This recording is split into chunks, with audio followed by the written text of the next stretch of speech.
아멘. 주님의 크신 이름을 찬양합니다. 우리 옆에 있는 분과 인사해 볼까요? 참 잘 오셨습니다. 예수님의 이름으로 사랑합니다. 예, 또 빼놓을 수 없는 말이 있죠. 새해 주님 복 많이 받으세요. 우리 한번 인사해 봅시다. 예. 예, 새해 주님 복 많이 받으십시오. 1986년 1월 28일에 발사한 지 73초 만에 폭발한 미국 항공우주국 나사의 우주왕복선 챌린저호를 우리는 기억합니다. 사고의 원인을 조사해 보니까 참으로 황당한 원인이었습니다.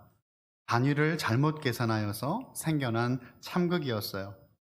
당시 챌린저호를 실은 로켓 외벽 그 이음새에 고무링에 문제가 생기면서 연료가 흘러나와 폭발한 것이었습니다. 다른 모든 부품은 미터로 제작이 되었는데 이중으로 만들어진 고무링은 미터 단위가 아니라 인치 단위로 제작되었기 때문이었습니다. 부품 간에 수치가 안 맞았기 때문에 그로 인한 작은 차이로 말미암아 폭발하고 말았습니다. 한치의 오류도 없어야 했고 정확하게 밀봉돼야 되어 했지만 단위가 달랐기 때문에 생긴 그 미세한 틈은 그동안 들어간 시간과 돈과 수많은 이들의 노력들을 한순간에 물거품으로 만들고 말았습니다. 우리의 신앙도 이와 같을 때가 있습니다. 아무렇지도 않은 작은 문제일 것이라고 생각을 했는데 결코 작은 문제가 아닌 것입니다. 작은 틈은 문제가 되지 않을 것 같았는데 우주선 전체가 그로 인해 폭발해 버린 것처럼 우리의 삶에 하나님과의 관계에 있어서 작은 틈 있지 않습니까? 이 정도는 괜찮겠지라고 하며 틈을 허락한다면 하나님과의 관계는 점점 무뎌질 것이고 그로 인해서 무너지고 말 것입니다. 오늘 우리가 함께 살펴볼 이삭은요, 그의 어려운 상황이 분명 있었지만 그럼에도 그는 하나님을 떠나지 않습니다. 주님께 더욱더 나아가는 모습을 우리에게 보여줍니다. 틈을 보이지 않는 모습인데요. 2022년 새해를 맞이하며 올해의 표가 바로 벽에 붙어져 있죠. 더 가까이입니다. 더 가까이라고 하는 비전의 말씀을 시작함에 있어서 무엇보다 우리가 가장 먼저 더 가까이 다가가야 될 대상 하나님이심을 오늘 본문을 살펴보며 함께 은혜를 나누고자 합니다. 언제 하나님께 더 가까이 나아갈까요? 첫 번째, 곤고할 때 먼저 주께 가까이입니다. 먼저. 우리는 어려움이 찾아오면 내가 가장 소중한 것을 먼저 붙들게 되죠. 내가 가장 의지했던 대상을 찾아가길 마련입니다. 곤고할 때, 가장 힘들 때 먼저 주님을 찾는 여러분 우리 모든 칼빈교회 성도 되기를 예수님 이름으로 축원합니다. 26장 1절에 보면요, 아브라함 때와 같이 이삭의 때에도 흉년이 찾아왔습니다. 아브라함 때에 첫 흉년이 들었더니 그 땅에 또 흉년이 들매 이삭이 그랄로 가서 블레셋 왕 아비멜렉에게 이르렀더니 라고 말씀되어 있어요. 곤고한 시간은 늘 찾아옵니다. 성경에 보니까 또 흉년이 들었다라고 본문은 우리에게 설명해 주고 있어요. 곤고한 때에 다른 것은 뒤로 하고 먼저 주께로 가까이 나아가는 것입니다. 그래서 평상시에 하나님과 어떤 관계가 있었는가가 중요한 거예요. 코로나 2년밖에 지나지 않았어요. 20년 된 것 같은데 2년이에요. 이 2년의 시간으로 말미암아 우리가 하나님과 멀어졌다면 그동안 우리는 하나님을 어떻게 섬겼다는 것입니까? 평상시에 우리가 주님 앞에 그 맺었던 관계가 중요하다라는 거예요. 아브라함은 흉년을 피해 애굽으로 피신했어요. 하지만 이삭은 하나님이 허락하신 약속의 땅을 떠나지 않았습니다. 이삭은 흉년을 피해 그랄로 이주했는데 처음엔 그도 애굽으로 향했어요. 어떻게 알 수 있습니까? 2절을 보면 알 수 있는데 애굽으로 향하였던 그의 발걸음을 멈춘 것은 다른 것이 아니고 하나님의 말씀이었어요.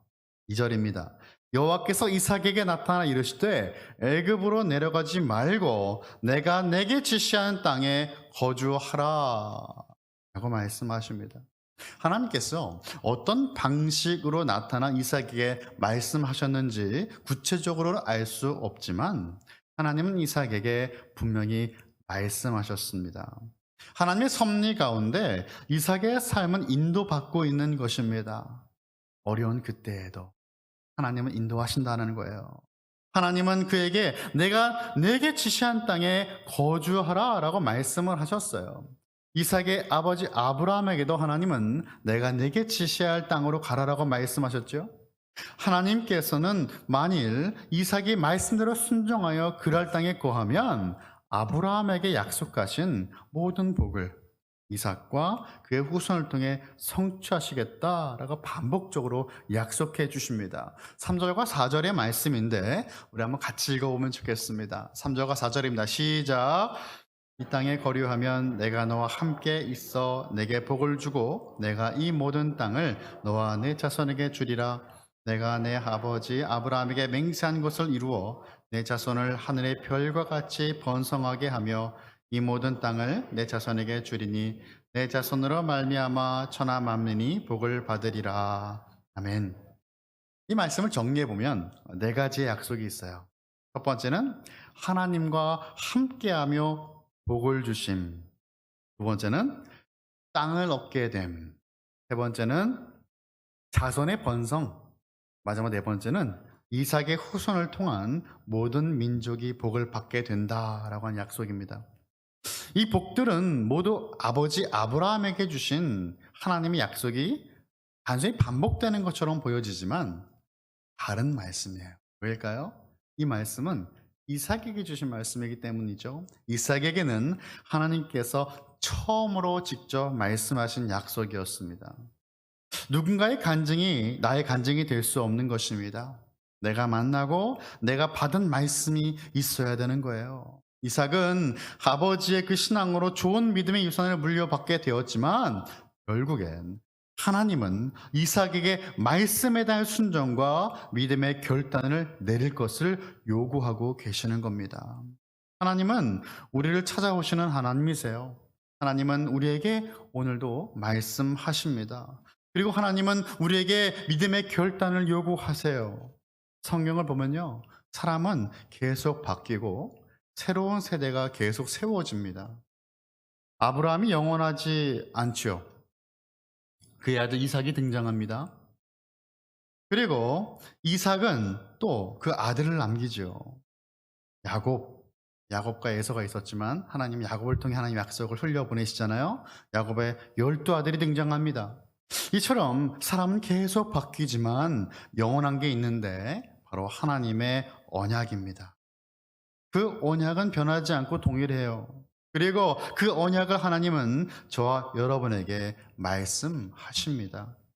이삭에게 이러한 복을 약속하시는 근거를 하나님은 아브라함의 순종이라고 말씀을 하시죠. 5절의 말씀입니다. 이는 아브라함이 내 말을 순종하고 내 명령과 내 계명과 내 율례와 내 법들을 지켰음이라 하시니라. 모리아산 그 위에서 아브라함은 하나님의 시험을 통과하였어요. 아브라함은 하나님을 믿고 아들까지 내어드린 순종의 모습을 보였어요. 하나님께서 우리의 삶에 원하시는 모습은 다른 것이 아니죠. 온전한 순종의 모습입니다. 아브라함의 순종으로 이삭이 복을 받는 약속을 받았다면 그러면 이삭은 도대체 무엇을 한 것입니까? 이 모습은 우리로 하여금 구원은 은혜로 받는 것임을 알려주고 말씀하시는 거예요. 아브라함의 순종으로 아무런 대가 없이 복을 받은 이삭의 모습은 결국 예수님의 온전한 순종으로 인하여서 구원을 선물로 받게 된 저와 여러분의 모습을 잘 보여주는 모습인 것입니다. 저와 여러분의 인생 가운데 곤고한 날, 너무도 힘든 날 분명 있습니다. 그런데 그때에 우리가 먼저 찾아야 될 분, 먼저 가까이 가야 될 분은 주님이십니다. 곤고한 날은 주께 더 가까이 나아가야 될 때입니다. 두 번째, 실수하고 넘어질 때 그래도 주께 더 가까이.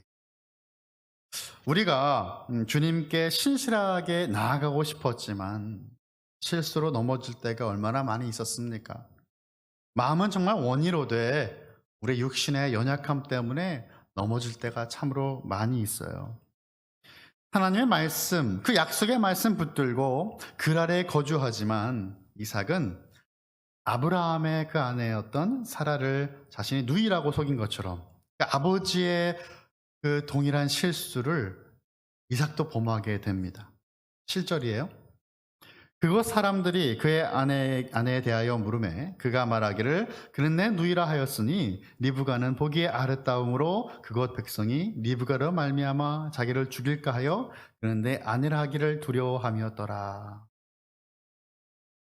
아름다운 자신의 아내 리브가를 그라의 사람들이 빼앗고 자신을 해칠까 봐 두려웠던 것입니다. 같은 죄를 반복하는 것이 사실 우리 인생의 현실이죠.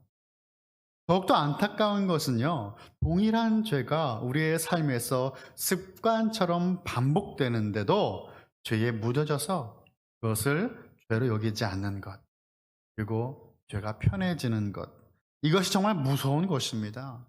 창세기는 어쩌면 아브라함과 이삭의 동일한 죄를 우리에게 소개하면서 죄는 습관이 될 수 있다는 것을 알려주는지도 모르겠습니다. 이삭이 그랄 땅에 거주한 지 오랜 시간이 지났어요. 하루는 이제 블레셋 왕 아비멜렉이 자신의 왕궁 창에서 이삭이 아내 리브가를 껴안는 장면을 목격합니다. 부부 사이에서만 가능했던 행위였을 거예요. 아비멜렉은 즉시 이삭을 불러서 항의하며 따집니다. 이삭이 아내의 신분을 속여서 잘못했다가 지금 자기 백성이 남편이 있는 여자와 결혼해서 죄를 범할 뻔했다라는 것이에요. 아비멜렉은 전국에 방을 붙여서 누구든지 이삭과 그의 아내를 범하는 자는 사형에 처한다라고 경고를 하였습니다. 이삭은 아내의 신분을 속이면서까지 두려워할 이유가 없었던 거예요. 아비멜렉과 그의 백성들은 이삭과 리브가를 해칠 의도가 전혀 없었기 때문입니다. 이삭의 믿음이 얼마나 연약한지 우리에게 보여주는 에피소드가 되겠죠. 아브라함도 같은 실수를 처음 2번이나 반복했지만 결국 하나님은 그를 믿음의 사람으로 이끌어 가셨습니다. 사랑하는 성도 여러분, 오늘의 순종이 자동적으로 생기지 않습니다. 오늘 내가 순종할 수 있게 된 것은 그동안 하나님과의 깊은 관계로 인해서 가능하게 되는 거예요. 매 순간 훈련을 통해 가능하게 되었다는 것입니다. 반대로 오늘 내가 하나님께 순종했다고 내일도 순종할 수 있습니까? 우리는 장담하지 못합니다. 이삭도 처음에 하나님 말씀 듣고 순종하여 그 아래 머물렀습니다. 아버지 아브라함보다 더 나은 모습을 보이는 것 같았어요. 하지만 그 순종이 또 다른 순종과 또 다른 의의 열매, 기쁨의 열매, 승리의 열매를 자동적으로 연결하지 못했다라는 것입니다. 한번 순종했다고 우쭐할 필요도 없고 또 실패했다고 축 처질, 좌절할 필요도 없습니다. 실패했을 때에 우리는 더욱더 깨어서 주님의 말씀 앞에 서야 돼요. 그 말씀 들어야 됩니다. 그리고 돌이켜야 합니다. 믿는 이들은 넘어져도 어디서 넘어져야 됩니까? 십자가 아래에서 넘어져야 돼요. 하나님 앞에서는 얼굴이 두꺼워도 괜찮습니다. 실패하고 넘어질 때에도 우리는 주님께 더 가까이 나아가야 됩니다. 그래도 더 가까이. 기억하십시오. 자, 마지막 3번째. 복을 받을 때 더욱 주께 가까이. 복을 받을 때 더욱의 강조가 있어요. 더욱 주께 가까이. 우리가 언제 위험한가요? 잘 될 때죠. 잘 될 때. 힘들 때는 사실은 겸손하잖아요, 마음이. 잘 될 때는 하나님이 필요 없는 것처럼 여겨질 때가 얼마나 많이 있습니까? 하나님은 지금 이렇게 실수하고 넘어진 이삭의 연약한 모습에도 불구하고 오늘 말씀 보니까요, 놀라운 복을 주셨어요. 정말 우리가 조심해야 될 때가 이렇게 잘 될 때라는 것이죠. 하나님께서 복 주실 때 우리가 조심해야 됩니다. 기도에 응답이 오고 모든 것이 형통할 때 우리는 깨어 있어야 돼요. 고린도전서 10장 12절에서도 사도 바울은 우리에게 말씀합니다. 그런즉 선줄로 생각하는 자는 넘어질까 조심하라. 모든 것이 좋을 때, 풍족할 때, 영적으로 바로 서 있다고 생각되는 바로 그때 넘어지지 않게 조심하고 더욱 주님께 나아가야 하는 것이에요. 12절입니다. 이삭이 그 땅에 농사하여 그 해에 100배나 얻었고 여호와께서 복을 주심으로 라고 말씀하셨죠. 하나님은 더 이상 양식 걱정을 하지 않아도 될 만큼 100배의 결실을 얻게 하셨습니다. 이제 복음서를 보면 씨 뿌리는 자의 비유에도 나오는데 좋은 땅에 뿌리는 씨는요 30배, 60배, 100배의 결실을 맺는다고 예수님 말씀하셨어요. 100배의 수확이라고 한다면 이것은 고대 사회에서 이제 사람들이 기대할 수 있는 가장 큰 성공을 나타내는 말이었습니다. 물론 정말 이제 100배의 열매가 맺혀지는 것이 숫자적인 의미도 있지만 이들이 생각하는 그 풍성함, 그 풍성의 100배라는 것이에요. 13절과 14절을 보겠습니다. 그 사람이 창대하고 왕성하여 마침내 거부가 되어 양과 소가 떼를 이루고 종이 심이 많으므로 블레셋 사람이 그를 시기하여 라고 말씀하죠. 하나님은 그에게 창대하고 왕성하여 많은 양과 소떼를 거느린 큰 부자가 되게 하셨습니다. 그럼 이삭이 특별한 능력이 있어서일까요? 농사에 재능이 있어서일까요? 그렇지 않습니다. 아브라함이나 이삭은요 모두 목축업이 본업이에요. 그런데 지금 이 전공을 바꾸었습니다. 특별한 방법을 쓴 것도 아닌데 농사에서 100배의 결실을 맺게 된 거예요. 하나의 씨가 100개의 씨를 남긴다는 것인데 이것은 사람이 노력한다고 되는 결과가 아닌 것입니다. 씨를 뿌리는 것, 물을 주는 것, 사람일지 모르나 자라나게 하시고 열매 맺게 하시는 분은 하나님이기 때문이에요. 하나님께서 복을 주셨기 때문에 가능한 결과였습니다. 하나님께서 적극적으로 개입하셔서 은혜를 주셨다라는 것입니다. 이삭은 비록 하나님께서 함께 하심보다 눈앞에 보이는 그라의 사람들이 두려워서 아내를 누이라고 속였지만 하나님은 이삭에게 큰 복을 주셔서 거부가 되게 하셨고 강하게 하셨습니다. 그런 안전과 번영은 우리들의 힘으로 얻을 수 있는 게 아니에요. 우리 손 밖에 있어요. 우리 손 밖이라면 누구의 손일까요? 하나님의 손에 있는 것입니다. 비록 요셉이 형들에게 팔려서 종이 되었지만 하나님이 그와 함께 하셔서 그가 종으로 들어가 있는 보디발의 집이 복을 받게 되었어요.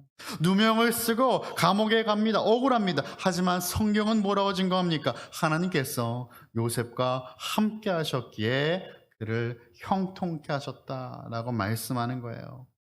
사랑하는 성도 여러분, 이것이 복입니다. 하나님과 함께함이 복입니다. 하나님 함께 하시기에 우리의 삶이 형통케 되는 것임을 믿으시기 바랍니다.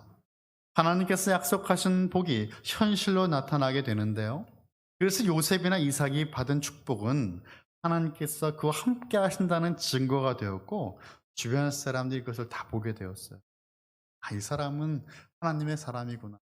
하나님의 손이 함께 하는구나 알게 되었다라는 것입니다. 구약에서 하나님이 하나님의 백성에게 복을 줄 때 땅을 주시고 많은 물질을 주시고 형통을 보여주시는 것은요 분명한 이유가 있습니다.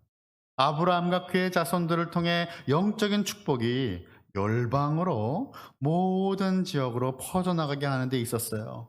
블레셋 사람들은 이삭의 100배의 결실을 통해서 무엇을 봐야 되었습니까? 그와 함께 하시는 하나님을 바라봐야 되었던 거예요. 그런데 지금 무엇이 문제일까요? 그들은 하나님을 보기보다 이삭을 시기했죠. 여리고성 기생 라합은 어땠습니까? 하나님께서 이스라엘과 함께 하심을 보면서 시기했어요? 아니에요. 하나님을 믿기로 결단하였습니다. 그래서 믿음으로 정탐꾼들을 숨겨주었습니다. 그리고 여리고성에서 그의 모든 가족들은 구원을 받게 되었어요. 결국 라합은 다윗의 족보에 들어가죠. 그리고 예수님의 족보에도 들어가는 영광을 누리게 되는 것입니다. 오늘 말씀에 돌아오면요. 이삭은 쇼케이스에 전시된 전시품이 되어서 하나님과 하나님 복을 나타냈음에도 불구하고 블레셋 사람들은 그와 함께 하신 하나님을 보지 못하고 이삭을 시기하였어요.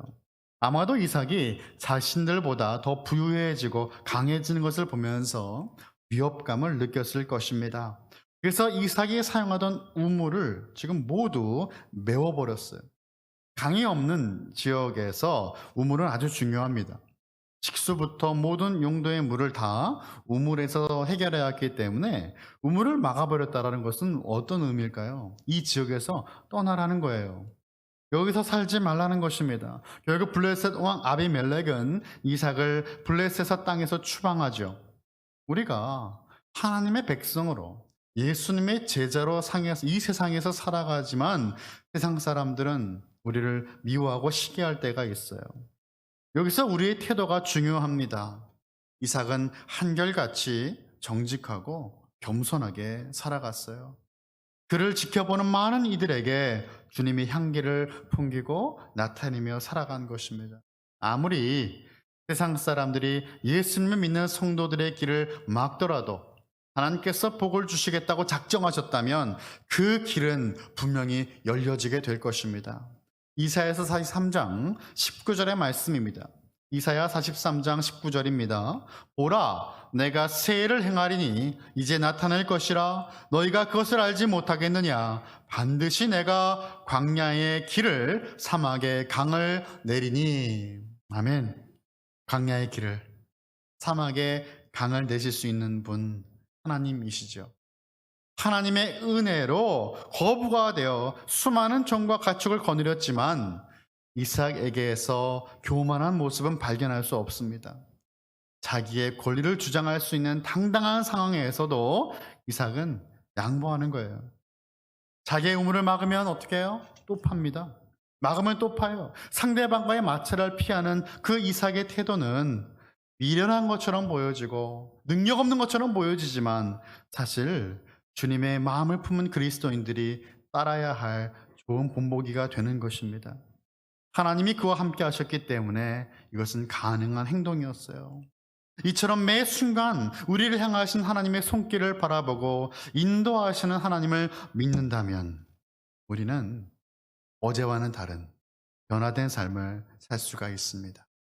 크리스천, 무슨 의미일까요? 예수님을 닮은 사람이란 뜻 아니에요? 예수 그리스도의 사람이란 뜻 아닙니까? 작은 예수란 뜻이잖아요. 크리스천, 말로 예수님을 증거하기 전에 이제는 삶으로 그리스도의 향기를 증거하는 사람들이 되어야 되겠습니다. 말씀을 맺습니다. 오늘 우리가 붙들어야 될 말씀 무엇입니까? 우리의 길을 여시는 하나님께 더 가까이 나아가는 것입니다. 흉년에도 육신의 양식을 위해 성급하게 움직이지 않고 나의 생각과 나의 판단은 잠시 내려두고 하나님께 귀를 기울이고 나에게 말씀하시는 그 말씀을 듣고 순종하는 것입니다. 하나님께서 가라고 하시면 가시고 멈추라고 하시면 멈추는 것, 그것이 바로 우리에게 요구하시는 하나님 백성의 모습입니다. 곤고한 날에 주님께 나아가는 것입니다. 여러분, 실수합니다. 우리는 넘어질 때가 있습니다. 그래도 주님께 나아가는 것입니다. 하나님께 우리 놀라운 복을 받았어요. 거부가 되었습니다. 잘 살게 되었습니다. 그럴 때일수록 더욱 주님께 나아가야 합니다. 새해가 되었어요. 새해의 결심이나 다짐, 목표가 저마다 있을 것입니다. 그렇다면 하나님과의 관계, 영성이라고 우리가 표현하는데 하나님과의 관계, 영성 관리에 있어서 올해 여러분의 다짐과 목표는 무엇입니까? 오늘의 영성은 결국 내일의 영성을 보여줍니다. 주님께 더 가까이 나아가는 오늘이 되고 올 한 해가 되시길 예수 그리스도의 이름으로 간절히 축원합니다. 기도하겠습니다.